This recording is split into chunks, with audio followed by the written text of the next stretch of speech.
الحمد لله واحدا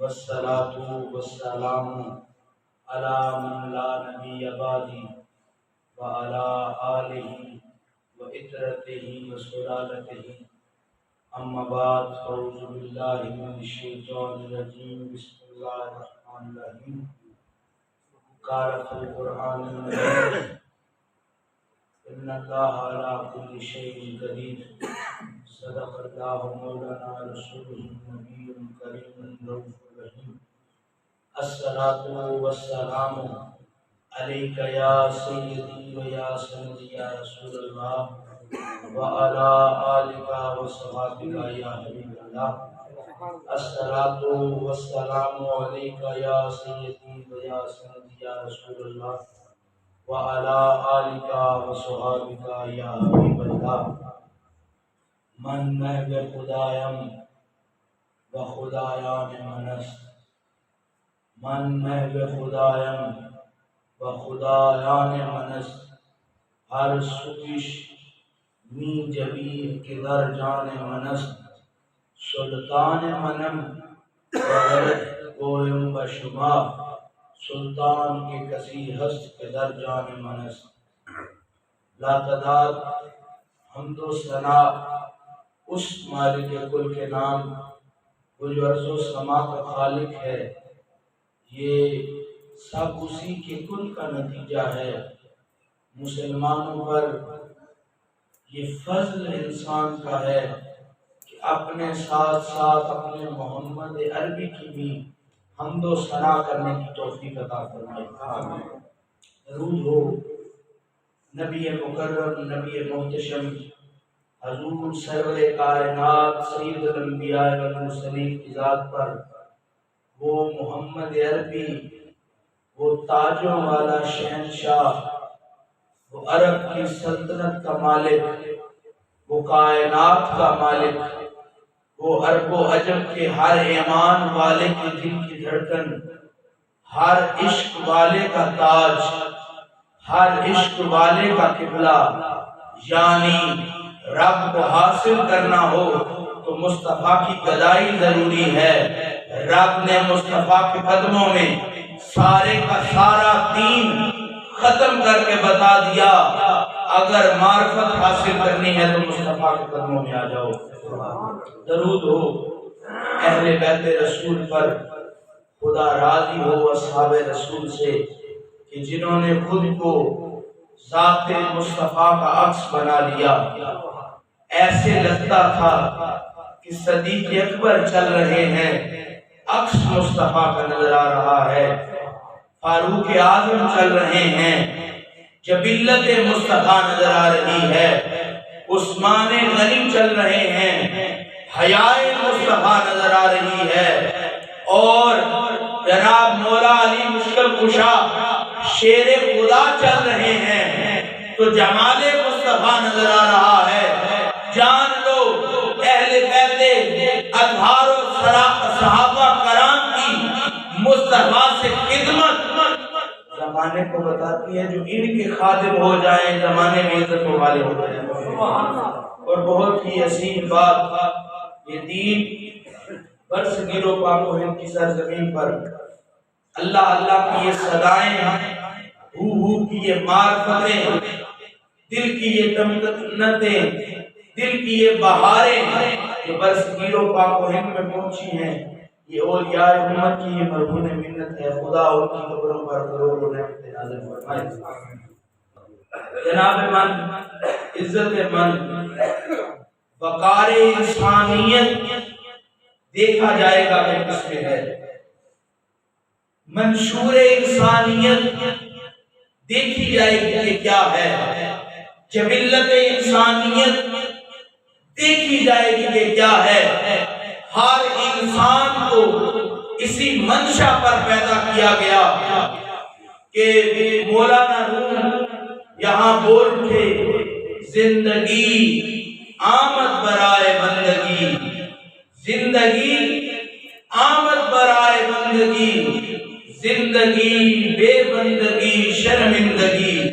جان لو آدم سے لے کے محمد محمد عربی تک، محمد عربی سے لے کے دائرہ کار نبوت تو مصطفیٰ کا ہی رہے گا، ولایت کی آخری کڑی تک، امامت کی آخری کڑی تک انسان کی نشر و نما کے لیے رب نے ایک رہبر پیدا کیا۔ انسان کے دل کی نشر و نما کے لیے رب نے ایک رہبر پیدا کیا۔ یعنی جان لو رب نے بعض اوقات انسان کی صورت میں، اور جب انسان کامل حالت میں پہنچ جائے گا تو اپنی ذات کی صورت میں کبھی انسان کو اکیلے نہیں چھوڑا۔ کچھ نیسیسسٹ پیدا ہوئے، بے دین و مذہب والے پیدا ہوئے۔ ایک شخص نے یورپ کے ایک یونیورسٹی میں کھڑے ہو کے یہ اعلان کیا کہ نہ میں بت پرست ہوں، نہ میں عیسیٰ کی اتباع کرتا ہوں، نہ میں موسیٰ و یعقوب کی اتباع کرتا ہوں، نہ محمد کی اتباع کرتا ہوں، اول سے لے کے آخر تک میں کسی کی اتباع نہیں کرتا۔ تو کہا کس کی اتباع کرتے ہو؟ اپنی اتباع کرتا ہوں۔ کہا میں کسی مذہب کا ماننے والا نہیں۔ تو ایک عاشق رسول بیٹھا تھا، اس نے کھڑے ہو کے یہ اس کو استاد کو سمجھایا، تم اگر اس مذہب پہ ہو، تمہارا کوئی مذہب نہیں تو یہ بھی ایک مذہب ہے۔ تم کسی کو نہ مان کے اپنی مان رہے ہو۔ یعنی اس منہج پہ رب نے انسانیت کو تخلیق کیا کہ جو انسان پیدا ہوتے جائیں گے پہلے راہبر بنائے پھر انسان بنائے۔ اب راہبری دو قسم کی ہے، ایک اساتذہ کی صورت میں، اساتذہ وہ دل کے ہوں، روح کے ہوں یا عقل کے ہوں، ایک والدین کی صورت میں وہ اس کے وارث، جس کے وہ وارث بنتے ہیں، وہ وراثت میں انہیں رزق دیتے ہیں، وراثت میں انہیں فہم و فراست دیتے ہیں۔ یعنی جان لو کہ علم و حکمت کے سمندر سب وراثتی ہیں۔ علم بھی ایک وراثت ہے، علم بھی ایک وراثت ہے۔ علم اور علم میں فرق یہ ہے، علم وہ جس کو حاصل کیا جائے، علم وہ جو اپنے فضل سے وہ عطا کرتا ہے، علم اس کے قبضہ قدرت میں ہے۔ یعنی بعض لوگ یہ کہیں کہ محمد عربی کسی مکتب گاہ میں گئے تھے، رب نے کہا اوروں کو مکتب میں جانے کی ضرورت ہے، میں نے محمد کو وہ سب کچھ سکھایا جو ہر مکتب والا نہ جان سکا، ہر علم والا نہ جان سکا۔ جان لو میں نے اس آیت کریمہ کی تلاوت کی، رب قرآن میں فرماتا ہے ان اللہ علی کل شیء قدیر۔ انا یہاں حروف ناصبہ میں سے ہے، انا یا انا جس کلام پر داخل ہو جائیں ان کا یہ منشور ہوتا ہے، حروف ناصبہ ساتھ لکھے گئے، اور یہ ساتھ جہاں جہاں بھی آ جائیں ان کا قانون یہ ہے کہ جس کلام پر داخل ہو جائیں وہ اگلے کلام کو فتح دے دیتے ہیں، زبر دے دیتے ہیں۔ یعنی وہ کلام زبر کے سیغے میں پڑھا جائے گا۔ اب کلام کی حالت نہیں دیکھی جائے گی کہ یہ اب معطوف سے ہوا ہے، جیسے کہ اس کی سادہ مثال دوں، با حروف جارہ ہے، 9 حروف جارہ ہوتے ہیں، یہ جہاں جہاں نازل ہو جائیں، جہاں جہاں آ جائیں یہ کلام کو جر دے دیتے ہیں۔ یعنی کلام یہاں جر دینے سے مطلب زیر آ جاتی ہے کلام میں۔ اس کی سادہ مثال یہ، بسم اللہ الرحمن الرحیم، الرحمن میں بھی زیر استعمال ہوئی، الرحیم میں بھی زیر استعمال ہوئی، اللہ میں بھی زیر استعمال ہوئی۔ یعنی عطف معطوف کے اس قانون کی رنگت اس طرح بن گئی، ایک حرف جو ہے وہ کلام کی تقدیر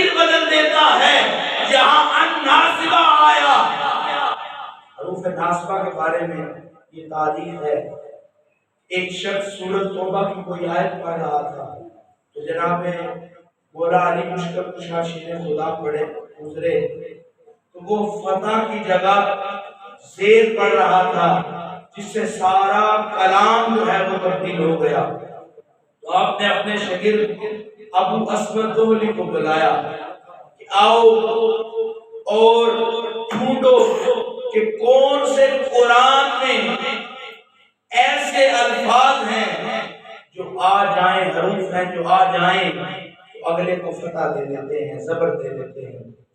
ابو اسود دولی 5 ڈھونڈ کے لایا۔ مولا علی مشکل کشا نے کہا سارا دیکھ لیا قرآن کا، سارا دیکھ لیا، کہا ان نہیں دیکھا، کہا ان 6واں ایسا لفظ ہے جس کے آ جانے سے اگلے کلام کو فتح بخشی جاتی ہے۔ میں عرض کرنا چاہتا ہوں کہ جس کا ایک حرف کلام کی ہر حالت بدل دیتا ہے، وہ حرف اتنا کامل ہے کہ جب کلام پہ آ جائے تو کلام کو فتح دے دیتا ہے۔ جو بھی کلام کی حالت ہو وہ اس حالت میں نہیں رہتا، وہ فتح کی حالت میں آ جاتا ہے۔ جان لو جس رب کی زبان سے ادا کیا ہوا حرف اتنی طاقت والا ہے کہ وہ اگلے کلام کی طاقت کو طاقت بخش دیتا ہے اور فتح دے دیتا ہے، عزت دے دیتا ہے۔ ارے جس کا ایک حرف اتنا قیمتی ہے اس کا کلام کتنا قیمتی ہے۔ جس کا حرف جو ہے وہ کلام کی اتنی طاقت رکھتا ہے کہ وہ حرف جو ہے کلام کا اٹھنا بیٹھنا متغیر کر دے، اس کے معنی تبدیل کر دے۔ جس کا حرف اتنا خوبصورت ہے اس کا کلام کتنا خوبصورت ہے۔ شاید آگے آ جائیں، میں خوش آمدید کہتا ہوں سید حضرات سید ایوب حسین شاہ صاحب، آگے تشریف لے آئیں۔ عرض گزار یہ کرنا چاہتا ہوں کہ اللہ پاک نے جو قرآن نازل کیا اس کے حرف حرف میں نیکی رکھی ہے۔ اس کے یعنی جو کلام الہ کا ایک حرف پڑھے اس میں 10 نیکیاں ہیں۔ میں عرض کرتا ہوں کہ یہ بات سنیں، کلام کسی بھی شخص سے پوچھے تو کلام کی فضیلت کیا ہے، سب سے پہلے اس کی عزت سمجھنے کے لیے، اس کی عطرت سمجھنے کے لیے یہ جانا جائے گا کس موسم میں نازل ہوا، کس وقت نازل ہوا، کس جگہ نازل ہوا۔ اب یہ عرض کرتا ہوں قرآن اس موسم میں نازل ہوا جو موسم مصطفیٰ کے سینے میں سمایا۔ قرآن اس وقت نازل ہوا جس وقت مصطفیٰ کے سینے میں علم نشرح کی سندیں حاصل کرنے والے اس قلب نے اجازت دی، اے رب تو کلام فرما، میرا سینہ تیرے کلام کے لیے حاضر ہے۔ جان لو تیسری بات یہ کس جگہ نازل ہوا۔ ارے پہاڑوں سے پوچھا گیا، پہاڑوں برداشت کر سکو گے؟ کہا نہیں برداشت کر سکیں گے۔ کہا اے سمندروں برداشت کر سکو گے؟ کہا نہیں برداشت کر سکیں گے۔ اے حیوانات و نباتات برداشت کر سکو گے؟ کہا نہیں کر سکیں گے۔ کہا وہ کیا ایسی چیز ہے جو برداشت کر سکے گی؟ مصطفیٰ وجد میں آ گئے، ربا تجھے پریشان ہونے کی کیا ضرورت ہے جب تک یہ تیرا عبد اور رسول موجود ہے، اس کا سینہ تیرے کلام کے لیے کافی ہے۔ جان دو جگہ جو بھی تھی سینہ مصطفیٰ کا تھا، خوشبو جو بھی تھی سینہ مصطفیٰ کا تھا، خوشبو جو بھی تھی، نیت جو بھی تھی، کلام جو بھی تھا، سینہ مصطفیٰ کا تھا۔ رب نے کہا ان اللہ علی کل شیء قدیر، رب تو ہر چیز پر قادر ہے۔ رب تو قدرت عطا کر سکتا تھا پہاڑوں کو کہ قرآن برداشت کر لے، رب تو عزت عطا کر سکتا تھا، قدرت عطا کر سکتا تھا کہ اے سمندروں خدا کا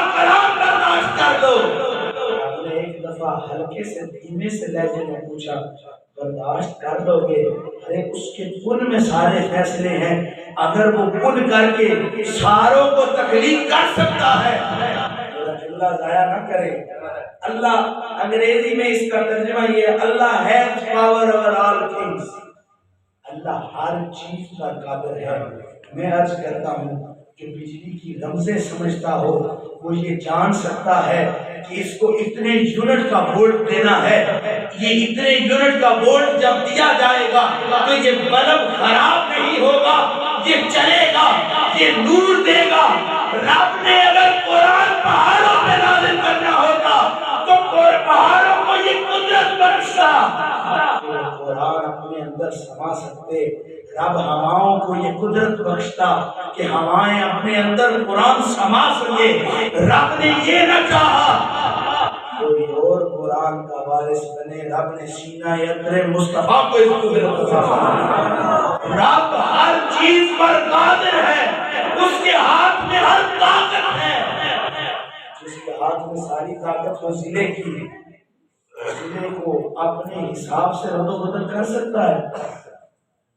اگر وزیر اعظم کا دل کرے کہ ایک پھٹے ہوئے کپڑے والوں کو سوٹ بوٹ بنا کے وزیر اعلیٰ بنا دے، کوئی روک سکتا ہے؟ نہیں روک سکتا۔ جب وزیر اعظم میں اتنی طاقت ہے، سمندر کون تھے جو اس کی حکم عدولی کرتے؟ پتھر کیا تھے جو اس کی حکم عدولی کرتے؟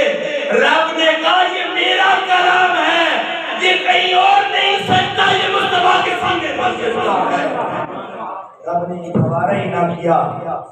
میں عرض کروں کیوں نہ گوارا کیا؟ پہلے تو رات نازل ہوئی، کوئی وارث نہ بنا، تو رات نازل ہوئی، وراثت تب تک رہی جب تک نبی زندہ رہے۔ جب نبی ظاہری طور پر پردہ فرما گئے تو رات میں رد و بدل ہونی شروع ہو گئی، زبور میں رد و بدل ہونے شروع ہو گئی، انجیل میں رد و بدل ہونی شروع ہو گئی۔ یعنی تورات، زبور، انجیل اس وقت تک فیض دے سکتی تھی جب تک وہ نبی موجود تھے جو فیض دینے والے تھے۔ رب نے کہا وہ کلام نازل ہوا غرق ہو کے، اس لیے اس کی وراثت چل نہ سکی۔ قرآن کی وراثت اس لیے چلے گی کہ وہ سینہ اطہر مصطفیٰ پر نازل ہوئی۔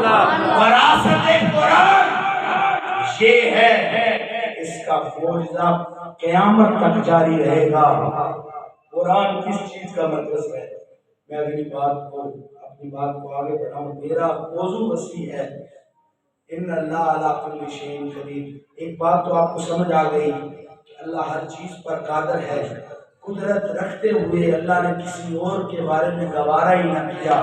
سینہ اطہر مصطفیٰ ہی یہ فیض رکھتا تھا، رب کا وہ فیض یافتہ قرآن اس سینے پر نازل ہوا۔ اگلی بات، قرآن کیا ہے؟ قرآن مرکز ہدایت ہے۔ آپ کہیں کہ مرکز علم ہے، میں نے کہا علم جس کے صدقے ہے وہ مصطفیٰ خود بول کے بتائے گا کہ انا مدینۃ العلم، میں علم کا شہر ہوں۔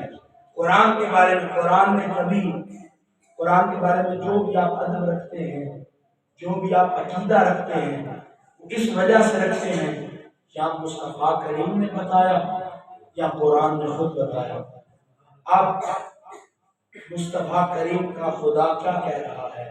الف لام میم ذالک الکتاب لا ریب فیہ ھدی للمتقین، یعنی جان لو الف لام میم کے بارے میں ہر محدث، ہر محقق، ہر مفسر یہ کہنے پر مجبور ہو گیا واللہ عالم ورسولہ، اس کے بارے میں یا رب جانتا ہے یا رب کو مصطفیٰ جانتا ہے۔ قرآن مرکز ہدایت ہے، لیکن ہدایت تب تک مکمل ہو نہیں سکتی جب تک اس میں مصطفیٰ کا نور شامل نہ ہو۔ علم مصطفیٰ ملے، قرآن کی ہدایت سے نہیں آتی۔ آپ کہیں یہ کیسے بات، جس کو عربی پڑھنی نہیں آتی کیا وہ قرآن پڑھ سکتا ہے؟ جس کو عربی کا ترجمہ کرنا نہیں آتا کیا وہ اس قرآن سے فیض حاصل کر سکتا ہے؟ جس کو اردو پڑھنی نہیں آتی، عربی پڑھنی آتی ہے، اور عربی سے اردو میں یا اپنی زبان میں ترجمہ کرنا نہیں آتا، کیا اس کا فہم حاصل کر سکتا ہے؟ علم ضروری ہے قرآن سمجھنے کے لیے۔ قرآن کیا ہے؟ قرآن ہدایت ہے۔ جان لو رب خود فرما رہا ہے کہ ہم نے یہ کتاب نازل کی، الف لام میم ذالک الکتاب لا ریب فیہ، یہاں بھی رب نے ذالکا بھی وہ حرف ہے جو اپنے حرف کو نصب عطا کرتا ہے۔ رب نے یہاں ذالکا استعمال کر کے بتایا کہ میرا قرآن جہاں آ جائے، میرے مصطفیٰ کے لیے میں نے جو باتیں سجائی ہوئی ہیں اس کے سمندر میں جو ہوتا تن ہو جائے، پھر زیر نہیں ہوتا، زبر کا زبر ہی رہا۔ ذالک الکتاب لا ریب فیہ، فرمایا اس میں کوئی شک نہیں ہے۔ کیا نہیں ہے؟ شک نہیں ہے۔ ان اللہ علی کل شیء قدیر ہے۔ اللہ یہ شک کہاں سے ختم ہوا؟ کا شک اس لیے ختم ہوا جس کے پاس جو ہو وہ اس چیز کی دلیل ہوتا ہے۔ پیسے والا پیسے ہونے کی دلیل ہوتا ہے، مال والا مال ہونے کی دلیل ہوتا ہے، عزت والا عزت ہونے کی دلیل ہوتا ہے۔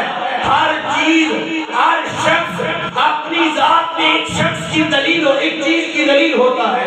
آپ کہیں کیسے؟ جس کو دھتکارا جائے وہ دھتکار کی دلیل ہے، جس کو سنوارا جائے وہ سنورے ہوئے ہونے کا دلیل ہے، جس کو عزت دی جائے وہ عزت کی دلیل ہے۔ یعنی جس شخص میں جو وصف پایا جائے وہ اس کا علمبردار بن جاتا ہے۔ ارے ربا کیا ماجرا ہے؟ قرآن سینہ ترے مصطفیٰ پر نازل کیا، اس سے اگلی برکت کیا ہے؟ کہنا مصطفیٰ شک والا ہے نا اس کی قدم، شک سارے اس سے پیچھے ختم ہو جاتے ہیں اور یقین سارے مصطفیٰ کے قدموں میں آ جاتے ہیں۔ جس کا مصطفیٰ پر یقین کامل ہو جائے گا اس کا قرآن پر یقین کامل ہو جائے گا۔ آگے بڑھتے ہیں۔ ذالک الکتاب لا ریب فیہ ھدی للمتقین، یہ ہدایت ہے متقین کے لیے۔ یعنی متقی کون ہے؟ متقی لفظ متقی پر بحث کرتے ہیں اور سب سے پہلے ہدایت پر بحث کرتا ہے۔ رب نے کہا یہ علم نہیں ہے جو متقیوں کے لیے نازل ہوا، رب نے کہا یہ ہدایت ہے جو متقیوں کے لیے نازل ہوا۔ یعنی قرآن پڑھنے کے لیے علم کی ضرورت ہے۔ جس کو علم آ گیا اس کو ہدایت آ گئی۔ جان لو علم کہاں ہے؟ مصطفیٰ نے اپنے بھائی کی تعریف کرنے کے ساتھ ساتھ اپنی شان بھی بیان کر دی۔ انا مدینۃ العلم، علم چاہیے تو مصطفیٰ کے قدموں میں آ جاؤ۔ جو قدموں تک رسائی پالے گا سینے کا نور بھی پالے گا، جو سینے کا نور پالے گا اسے قرآن کی ہدایت مل جائے گی۔ آگے بات آگے ان اللہ علی کل شیء قدیر، اور دوسری بات قرآن ہدایت ہے متقیوں کے لیے۔ جان لیں اللہ ہر چیز پر قادر ہے۔ اللہ چاہے تو ہدایت متقیوں کے علاوہ بھی عطا کر سکتا ہے، اللہ چاہے ہدایت مسلمون کو بھی عطا کر سکتا ہے، اللہ چاہے ہدایت کافرون کو بھی عطا کر سکتا ہے۔ اللہ چاہے جب وہ ہر چیز پر قادر ہے تو ہر چیز کی قدرت رکھتے ہوئے اللہ ہے پاور والا، اللہ ہر چیز پر قادر ہے۔ میں عرض کرتا ہوں اللہ یہ غوث پاک کا مہینہ ہے، ان کی شان ہے، ادنا سے معجزہ بیان کر کے میں آگے بڑھوں گا۔ غوث پاک سرکار گزر رہے تھے، چل رہے تھے، تو غلام آپ کے ساتھ ساتھ، تو غلام نے کہا کیسے بدبخت لوگ ہیں، ان کے درمیان سے غوث گزر رہا ہے اور پہچان نہیں رہے۔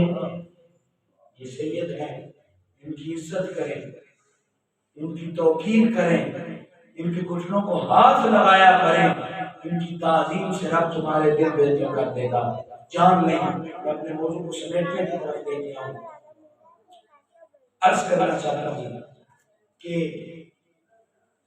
غوث پاک سرکار کے بارے میں لوگ وہ شخص یہ گمان کرنے لگ گیا، اتنے بدبخت لوگ ہیں کہ غوث الثقلین ان کے درمیان سے گزر رہے ہیں، لیکن ان کو پتہ نہیں چلا یہ بات کرنی تھی۔ ایک لمبا سا ہجوم غوث پاک کے قرب میں آ گیا اور سلام کرنے لگ گیا۔ جب سارے لوگ شاید جمع ہو گئے نا تو وہ شخص کھڑا ہو گیا اور پھر ہاں مار کے کہتا ہے ویسے ہی اچھے تھے، وہ دور تھے میں تو قریب تھا، وہ دور تھے میں تو قریب تھا، جب یہ ہاں ماری تو ہر شخص دور ہو گیا، غوث پاک کے قریب ہو گیا۔ تو غوث پاک نے یہ ارشاد فرمایا آپ نے میرے ہاتھ میں لوگوں کے قلب رکھ دیے ہیں، میں جب چاہوں اپنی طرف موڑ لوں، جب چاہوں خود سے دور کر لوں۔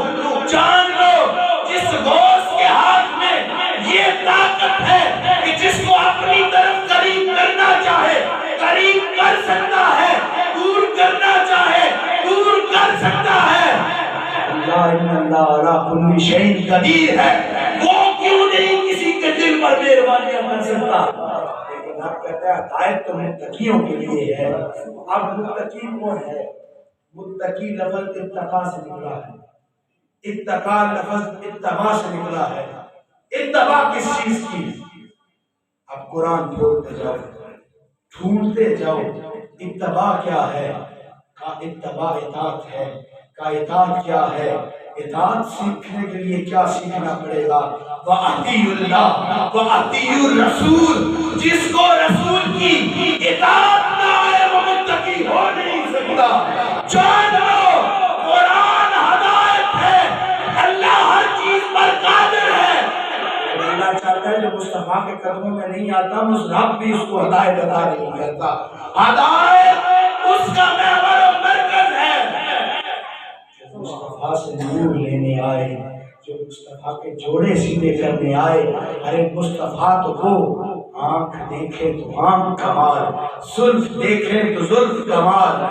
ارے جس کے میں عرض کرنا چاہتا ہوں قرآن کا ہر حرف 10 نیکیاں ادا کرتا ہے، اس کے پورے جملے کا کیا فیض ہوگا، ہر سطر کا کیا فیض ہوگا، ہر رکوع کا کیا فیض ہوگا، ہر آیت کا کیا فیض ہوگا، ہر سپارے کا کیا فیض ہوگا، پورے قرآن کا کیا فیض ہوگا۔ جو دل میں قرآن سما لے وہ 7 نسلوں تک فیض لے کے جاتا ہے۔ جس کے سینے پر قرآن آئے اس کے فیض کا عالم کیا ہوگا۔ جان لو قرآن کا ہر فائدہ دیتا ہے، جس کو محمد مل جائیں قرآن کا برق فائدہ دیتا ہے، قرآن کی نس فائدہ دیتی ہے۔ علم حاصل کرنے کے 2 طریقے، کسی چیز کو جاننے کے 2 طریقے۔ میں شاہ صاحب سے ملا ہوں، میں ان کی شکل نہیں پہچانتا، نام پہچانتا ہوں تو مجھے کوئی فائدہ نہیں۔ جب شکل پہچان لوں گا میری شناخت کامل ہو جائے گی۔ صرف نام سنا ہو کہ عزت والے ہیں، سید ہیں، کرنی والے ہیں، شاہ صاحب کے بارے میں یہ جانوں کہ عزت والے ہیں، امام ہیں، متقی ہیں، پرہیزگار ہیں، میرے لیے اتنا جاننا کافی نہیں ہوگا جب تک میں ان کا دیدار نہیں کروں گا۔ میرا جو ہے وہ دیدار نہ کرنا میری شناخت کو کمزور کر دے گا۔ شناخت کامل تب ہوگی جب تم وصف بھی جانو گے، جب تم شکل بھی جانو گے۔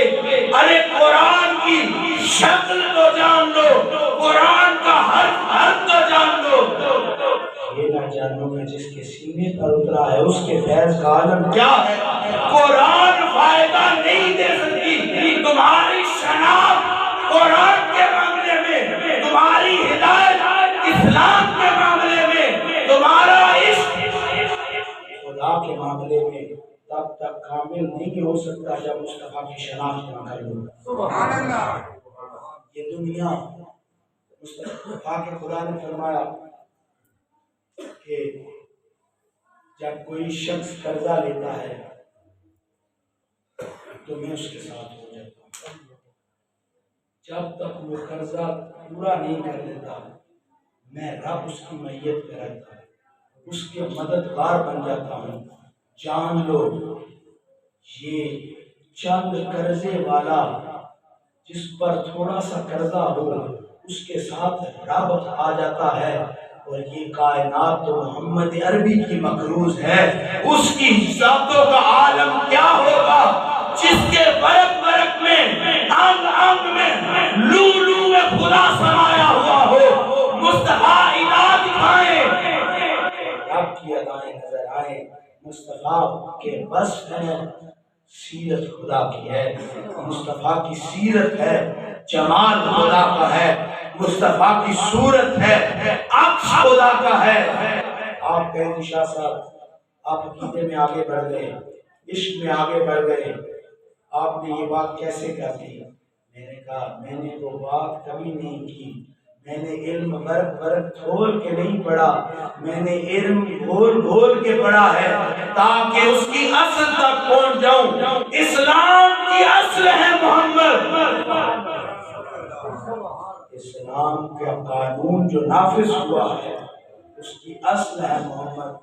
آپ کے لیے آپ اپنی طرف سے بات کر رہے ہیں، میں نے کہا ایک شخص آیا، اس نے سوال کیا یا رسول اللہ جی ہم رب کا دیدار کرنا چاہتے ہیں، ہم رب کو دیکھنا چاہتے ہیں۔ جب 3 دفعہ یہ سوال کر بیٹھا تو وہاں رب کا پیغام آ گیا، اے شخص جو مجھے دیکھنا چاہتا ہے میرے محبوب کا دیدار کر لے۔ دیدار مصطفیٰ اصلاً دیدار خدا ہے، اس کو دیدار خدا مل گیا، اس کو دیدار مصطفیٰ مل گیا، وہ کائنات کا کامل ترین شخص ہو گئے۔ اصل قدرت الہی یہ ہے کہ جب تمہیں عشق مصطفیٰ مل جائے تو تمہارے دل پر ہدایت واضح ہو جاتی ہے۔ اور پھر مصطفیٰ کیا لائے؟ قرآن کیا لایا؟ قرآن یہ کہتا ہے یتیموں کا مال نہ کھاؤ، قرآن یہ کہتا ہے مسکینوں کے ساتھ ظلم نہ کرو۔ ارے میں عرض کرتا ہوں آج کا مین شخص کسی کی چلنا پھرنا ادائیں دیکھ کے یہ جان سکتا ہوں کہ یہ کس وصف کا مالک ہے۔ کیا اس دور کے نبی کی بیٹی فاطمہ تو زہرا انسان کی آواز سے اس کے وصف نہیں پہچان سکتے تھے؟ جو ہر وقت مصطفیٰ کا دیدار کرتے رہے، جو فضل شاہ جی سرکار، ایوب شاہ جی، ابراج شاہ جی کے ساتھ لمحے گزار لے، اس کو یہ فہم آ جاتا ہے کہ دنیا میں وقت کیسے گزارتے ہیں، اسے دین اسلام کا فہم آ جاتا ہے۔ عرض کرتا ہوں ہر وقت مصطفیٰ کے دیدار میں رہے، کیا اس کو دنیا کے فہم کے بارے میں کوئی سمجھ نہیں آئے گی؟ اس کو ہر دم سمجھ آ جائے گی۔ تو کیا جب جبرائیل مسکینم و یتیمم و اسیرا کے نعرے لگا رہا تھا تو فاطمہ اپنا روزے کو بھول کر اس کو روٹیاں عطا کر رہے تھے۔ اب نوری فرشتہ روٹیاں کھانے کا روادار نہیں تھا، رب نے بتایا چاہا جو آل محمد کی خیرات لے گا وہ کامیاب ہوگا۔ اس سے اگلی بات کیا سمجھ میں آئی؟ اگلی بات یہ سمجھ آئی وہ جاننے والے ہیں، جانتے تھے ارے فاطمہ نور ہے، نور کے اس سرچشمے کی پہلی کڑی ہے، علی تو محبت کی وجہ سے دوسری کڑی بنی۔ علی جب یہ جان سکتے ہیں، ایک شخص نے کہا میں نے اندر جانا ہے، علی نے کہا آپ اندر نہیں جا سکتے، کہا کیوں نہیں جا سکتے؟ کہا مصطفیٰ نے کہا اے علی کسی کو اندر نہ آنے دینا، ایسے کیسے ہو سکتا ہے؟ مصطفیٰ فرمائیں اور علی حکم عدولی کرے، اندر گئے نا تو مصطفیٰ کریم مسکرائے، کہا علی جانتے ہو یہ کون ہے؟ کہا جانتے ہیں یہ کون ہے؟ کہا کون ہے؟ کہا جبرائیل ہے۔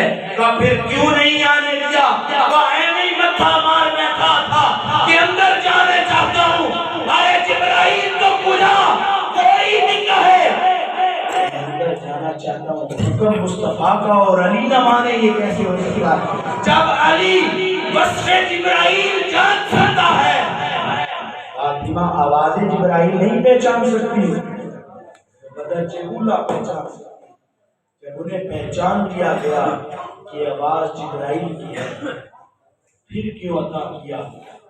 زمانے والوں کو بتایا مانگنے والا چاہے جبرائیل ہی ہو، سخی کا کام یہ ہے کہ اس کو عنایت کرے، مانگنے والا فرشتوں کا سردار ہی کیوں نہ ہو۔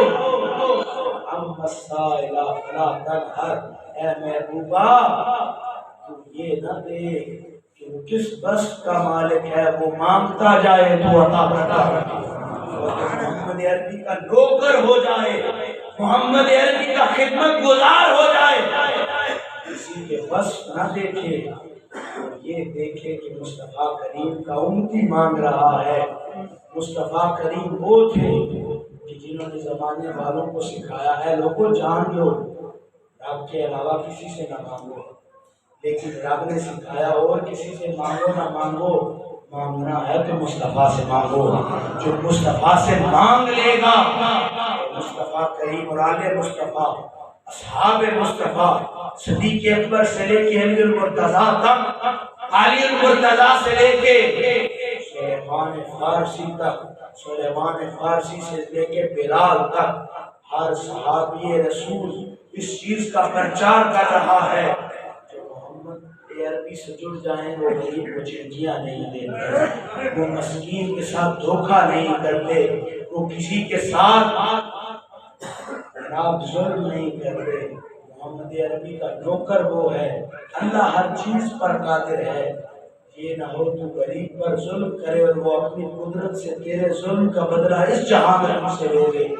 جان لو جو اللہ کے بندوں سے پیار کرتا ہے رب کا مصطفیٰ اس سے پیار کرتا ہے، جو مصطفیٰ سے پیار کرتا ہے رب اپنا وصل سے ادا کرتا ہے، اور جسے رب کا وصل مل جائے وہ کائنات میں اصل کامل ہے۔ میں نے یہ شعر اس مسجد میں پہلے بھی پڑھا تھا، ای وصل تو اصل شادمانی، ہیچ نی اندیشم و جزے دل خواہ تو، تیرا دیدار اصل خوشی ہے، جو تیرے دیدار میں آ جائے اس کے ورق ورق پر رب اپنے فضل کے جلوے عطا کر دیتا ہے۔ اور جو شعر میں نے شروع کیا، من محو خدایم و خدایان منست، جو خدا کے عشق میں محو ہو جائے، ہر سوئش بھی جبین کہ در جان منست، اس کی سوچ کی ہر کڑی رب کی طرف جڑتی ہے، اور جو جس کی سوچ کی ہر کڑی اور وہ خدا کی ذات میں محو ہو جائے لوگ اسے سلطان کہنے لگ جاتے ہیں۔ اور پھر شیخ سعدی فرماتے ہیں، شیخ سعدی کا شعر، سلطان منم تم لوگ مجھے سلطان کہتے ہو، وغلط قوم بشبا تم غلط کہتے ہو، سلطان کے کسی ہست کے در جان منست، سلطان اصل وہ ہے جو میرے دل میں سمایا ہوا ہے۔ جان لو جس کا دل مرکز عشق مصطفیٰ ہو، قرآن بھی اسے نور دیتا ہے، علم بھی اسی کا ہے، رب کی قدرت اس کے ہاتھوں میں آ جاتی ہے، اور وہ کن کرتا ہے تو کئیوں کی تقدیریں سنوار دیتا ہے۔ فقر کن کے جلووں سے سرشار ہے، جو فقیر فقر کرامت سے نہیں، فقر معجزات سے نہیں، فقر دیدار سے ہے، جس کو دیدار میں